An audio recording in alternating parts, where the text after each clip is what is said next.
Yo, what up, Street Talks? Eric Kim. Alright, the thought. This one is about dominant versus submissive and why this matters. So, the general gist is this.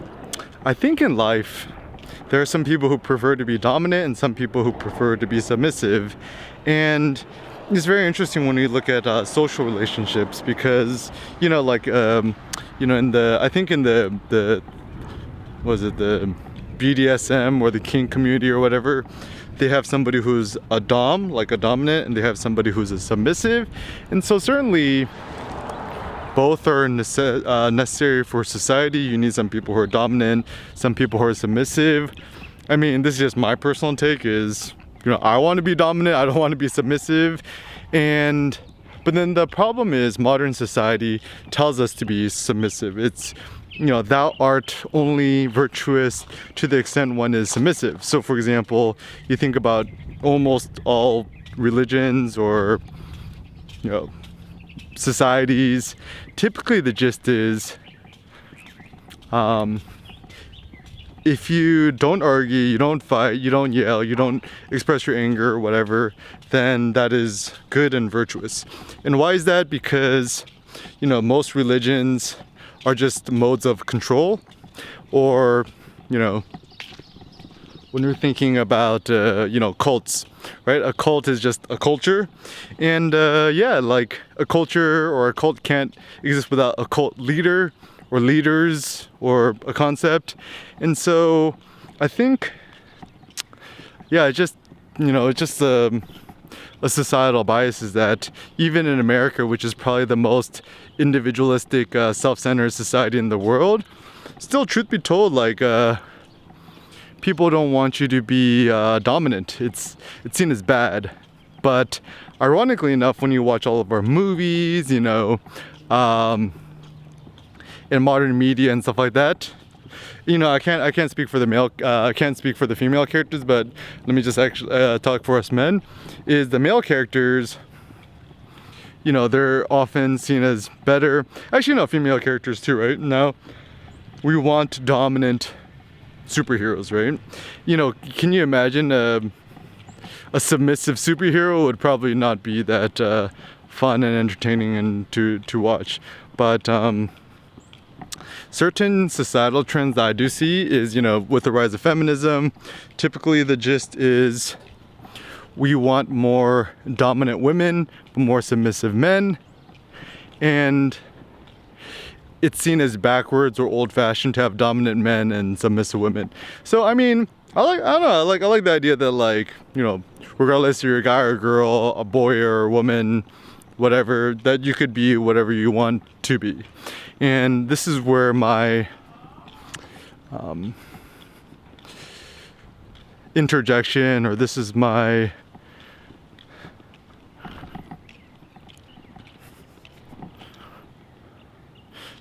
personal angle is, I think, society shouldn't dictate based on your gender, your sex, or whatever, what you can become and what you cannot become. And so, I think America, obviously there's a lot of things that suck about America, but I mean, I think, at least the general gist is, out of all the countries in the world, in America, you could kind of become whatever you want to become, and it's not guaranteed you're going to become rich or famous or powerful or whatever, but certainly America is it's pretty tolerant towards, people who decide to just, live their own weird lifestyle and stuff like that. So I think comparing to other cultures, America has the widest variety of cultures or special interests and stuff like that.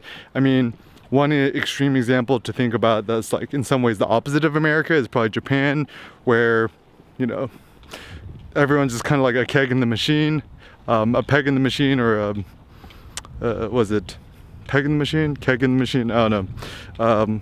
Wheel in the machine. I mean, certainly America's like that too, but I think at the end of the day, it's do you want to be a leader or a follower?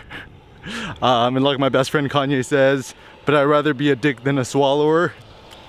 So even when it comes to scholastic circles or academia and stuff like that, there are a lot of people who are leaders, creators, groundbreaking path breaking people's whatever, and then you have people who are swallowers, you know, people who like to swallow information, or it sounds so bad, right? People who like to swallow information, they like to swallow certain modes of thought and stuff like that. And how does society progress, or how does society advance? Certainly not just everyone just swallowing the same information over and over again and just regurgitating. I mean, a lot of modern scholarship is just, I call it like the human centipede of scholarship. You know, people just quoting each other, and no one really has the courage to stick their foot down and say, this is what I believe in because of da da da da da. And certainly in the humanities, peer review is good up to a certain extent, but still, like, you gotta, you know, name drop the same boring scholars that no one really cares for. But if you don't name drop these scholars, you're gonna be seen as an imbecile. And certainly if you're doing research or scholarly work within an institution, you can never really truly be 100% free in terms of what you want to say, because, you know, a lot of people are shooting for tenure. If you're a lecturer, or you're, you know, just teaching staff, you know, and the sad thing is no one's really going to take your research seriously unless you're part of like a big institution or an Ivy or something like that. But once again, our goal as, you know, academic entrepreneurs, or people who are passionate about information, knowledge, and thinking, you know, we cannot expect that, like Nassim Taleb says, you know, you're not going to be given the laurels for telling the truth or sharing your own personal truth and stuff like that. And so you just kind of need to be brazen. You need to be crazy enough to, you know, obviously own your own platform. The ultimate platform is a website, blog.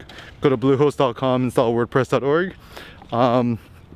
And based on this, you know, ain't nobody could censor you or prevent you from saying what you want to say or what you don't want to say. Even YouTube and stuff like that. I mean, podcasts are not as bad either because it can't really be censored. And once again, you know, there's a difference between spitting your own personal truth and then having quadrillions of people follow you and like what you have to say.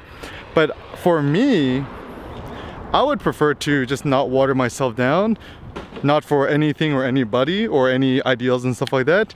And, you know, I don't care if I get like 1 view, 2 views, 3 views, 4 views, or 5 views, but my ideal followers or listeners or, you know, potential acolytes are individuals who are also fellow thinkers and shakers and movers of society. And like Nassim Taleb says, you know, the society doesn't advance via a bunch of nerds, like kind of the Asian way, you know. And this is one thing I'm really grateful of being born in the States, is that, you know, Eric Kim could have never become Eric Kim, become so cray-cray, had it been born in, let's say, South Korea. Here, at least for the most part, when I was raised in the 90s, it was like, you're individual, you're unique, you're special, you know, share your own thoughts and stuff like that. And now I think modern education has become much more wary. You know, things are becoming way too PC culture, politically correct. You know, ain't nobody could really speak their mind because they're afraid of the thought police to come and just, you know, crucify them at the stake. So, yeah, I mean, ultimately, all form of personal speech will eventually gets kind of pseudo censored. So I would say just spread your seed wide, share your thoughts on your website, blog, you know, share it on social, share it on YouTube, podcast. Either, you know, I personally use anchor.fm. It seems to be the easiest. And yeah, in life, the goal ain't to be rich, ain't to be famous or powerful or own a quadrillion things or own a quadrillion dollars or, you know, control a quadrillion people, but it's rather to pave new thoughts, pave new ideas, and perhaps create new ideas that could better serve others and serve humankind for us to advance the human race forward.